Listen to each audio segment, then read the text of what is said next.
Bago tayo magsimula, huwag kalimutang mag-like at share. Kung nagustuhan ninyo, mag-comment sa ibaba. Maraming salamat, let's go, ituloy na natin ang kwento. Matapos ang paglitaw ng munting hari ng impyerno, ang tatlong matang nilalang ay hindi makagalaw, ngunit dahil dito, siya ay lalong nagalit, nagpakawala siya ng kanyang nagngangalit na aura at matatag na nagpahayag, gusto mo akong patigilin? Hindi ka pa sapat para dyan, walang sino man ang makapipigil sa akin. Biglang, si Shahei ay nagulat at isang malaking suntok ang itinutok sa kanya. Nang makita ito, pakiramdam ni Shabai ay gustong tumakas, ngunit sa huling sandali, ang referee ay nagbigay ng pulang card, na nagligtas kay Shahei mula sa isang mapanganib na kapalaran. Ngunit si Shahei ay natatakot pa rin, ang kanyang mukha ay basang-basa sa pawis, at ang kamao ng tatlong matang nilalang ay nanatiling hindi kumikibo gaya ng dati, hindi makagalaw. Tumayo siya roon na nakatingin kay Shahei ng may pagkabigo, hindi makasuntok. Pagkatapos, hindi napigilan ng kanyang galit, lumingon siya sa munting hari ng impyerno at sumigaw ng malakas, "Ikaw na hamak na wretch, ano ang ginawa mo sa akin? Huwag kang maglaro sa akin, palayain mo na ako ngayon." Nang marinig ang desperadong pagtatanong na ito, ang munting hari ng impyerno ay napatingin at nagsabi, "Nagkakamali ka, hindi ko kayang gawin ang ganoong bagay, si Master Chilen ang gumawa niyan, ang lumaban ay isang bagay, ngunit ang pumatay ay hindi kapuri-puri." Nang marinig ang tugon ng munting hari ng impyerno, ang tatlong matang nilalang ay nag-isip, ang duwag na ugali na ito ay hindi talaga katulad niya. Ngunit bakit ang kanyang nakapaligid na aura ay nakakatakot? Nagpaparamdam ito sa akin ng pagkabahala. Ngunit hindi yun ang pinakamahalagang bahagi, ang mas nakakatakot ay ang pagbanggit niya kay Master Chilen ng munting hari ng impyerno. Kung siya ay nagsasalita tungkol sa Chilen na yun, kung gayon siya ay isa ng mabigat na kalaban, natatakot siya na baka hindi niya makayanan ang dalawa. Sa mga kaisipang ito, lumingon siya sa demonyo sa kanyang likuran at nagsabi, "Pangalawang Diyos, pahiramin mo ako ng tulong, maaaring dalawa sila at hindi ko sila kayang harapin ng mag-isa."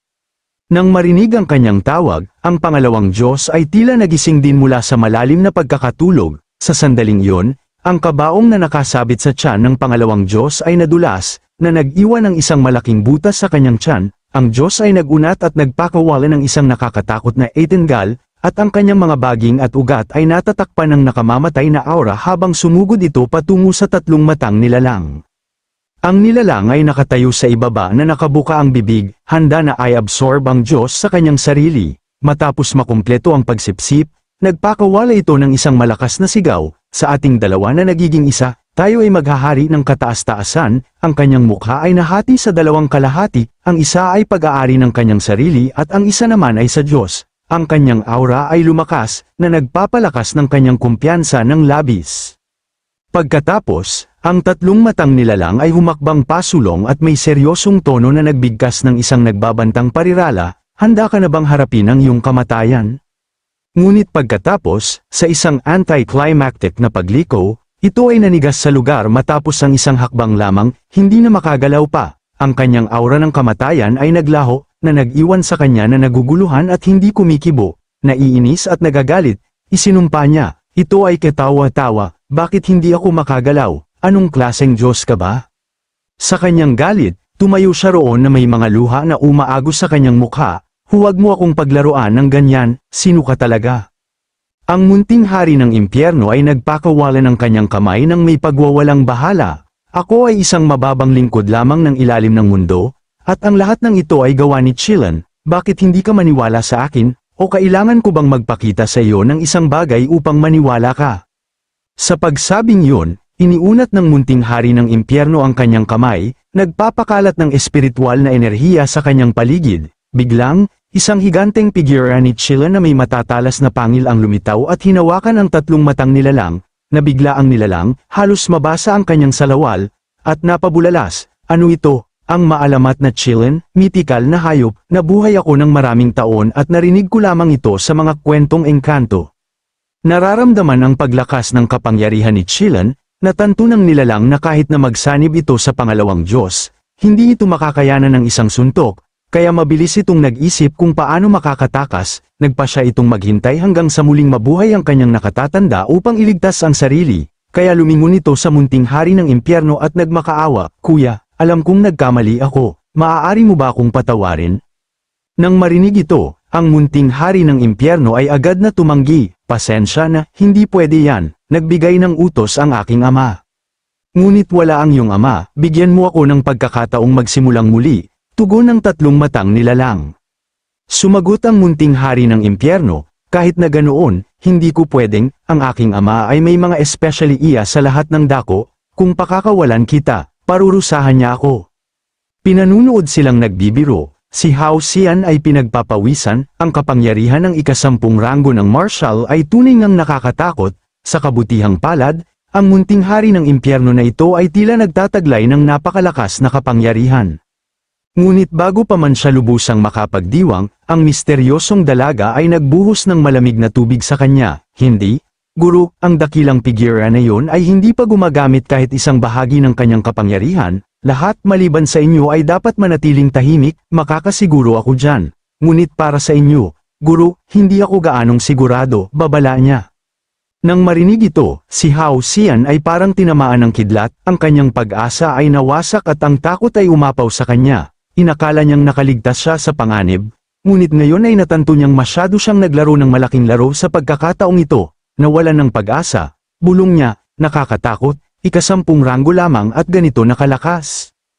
Habang siya ay nasa kaguluhan pa rin, si Wukong ay sumabog ng may matatag na diwa at nagpahayag, Guro, napakalakas ng isang ito, gusto kong makipaglaban, bulalas ni Wukong, sabik na sabik sa labanan. Nang makita ito, si Hao Xian ay nagkibit balikat at nagsabi, sige, subukan mo, ngunit mag-ingat ka. Sa pahintulot ni Hao Xian, si Wukong ay sumugod pasulong sa bilis ng kidlat. Sa kabilang panig, ang munting hari ng impyerno ay nakaramdam din ng isang mapanganib na aura na mabilis na lumalapit. Kasabay nito, ang madilim na mga anino sa katawan ng munting hari ng impyerno ay sumabog palabas. Ito ay mga baging na mabilis na pumulupot kay Wukong. Bagamat inamin ni Wukong ang lakas ng kalaban, tumanggi siyang sumuko, pinatawag niya ang isang globo ng gintong liwanag gamit ang kanyang kamay, sinamantala ni Wukong ang kapangyarihan ng kaharian. Ang gintong liwanag ay pumasok sa kanyang katawan, na lumilikha ng isang proteksyon na hadlang, sa malakas na sigaw ng dakilang daan, Triforce, makawala, nagawa ni Wukong na makawala mula sa mga baging na pumipigil sa kanya. Nang masaksihan ito, ang munting hari ng impyerno ay namangha at napabulalas, ano itong kapangyarihan, nakakatakot. Sa kabila ng pagkalito ng munting hari ng impyerno, si Wukong ay nagpatuloy, handa na magpakawala ng isang salvo ng mga suntok. Ang munting hari ng impyerno, na dinaig ng takot, ay itinuro ang kanyang daliri pasulong at pinatawag ang mahiwagang pamamaraan ng pagpapatawag ng mga celestial na hayop, isang maringal na kaharian ng mga celestial na hayop ang nabuo, na pumalibot sa kanya. Samantala, si Wukong, na hindi nakapasok sa tamang oras, ay bumangga sa kaharian ng mga celestial na hayop at itinapon pabalik ng reverse force, parang bumangga ang kanyang ulo sa bato, nag-ungol siya sa sakit, hawak ang kanyang ulo. Sa gilid, ang ekspresyon ng misteryosong dalaga ay natigil sa pagkagulat habang siya ay nagkomento, lahat sila ay mga bihirang celestial na hayop sa mundo, bawat isa ay pambihira, talagang hindi patas ang langit. Nang marinig ito, si Hao Xian ay nakaramdam ng inis, sila ay may bundok ng banal na kapangyarihan ngunit nang ahas pang magreklamo na ang iba ay may mas maraming celestial na hayop na hindi patas, naalala niya ang mga pambihirang talento at henyo sa paligid, na nag-iwan sa kanya ng pakiramdam ng kakulangan sa kabila ng pagiging kanilang guro.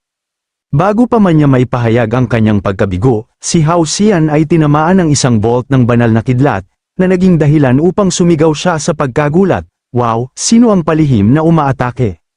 Samantala, ipinagpatuloy ni Wukong ang kanyang walang tigil na pagsalakay, hindi makapasok sa kaharian, hindi lamang iyon.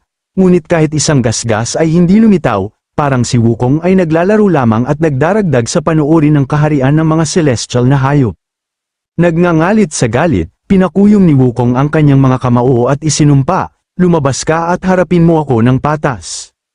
Nang marinig ito, ang munting hari ng impyerno ay nagpanik at nagpakawala ng kanyang kamay, tumanggi, Demon King na guro, paano ako magiging katapat mo, maaari ba akong sumuko?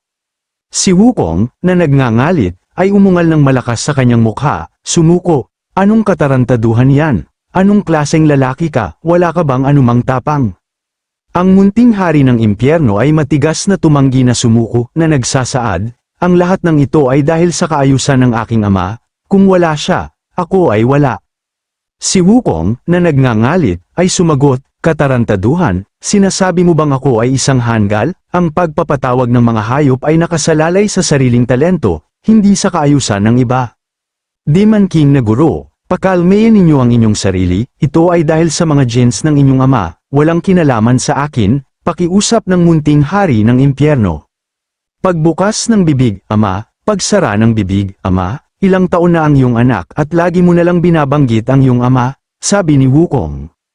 Ang munting hari ng impyerno, na nakakaramdam ng pagkabigo, ay nagsabi, iyon ang katotohanan, kung hindi pinahintulutan ng aking ama, hindi ako makakilos.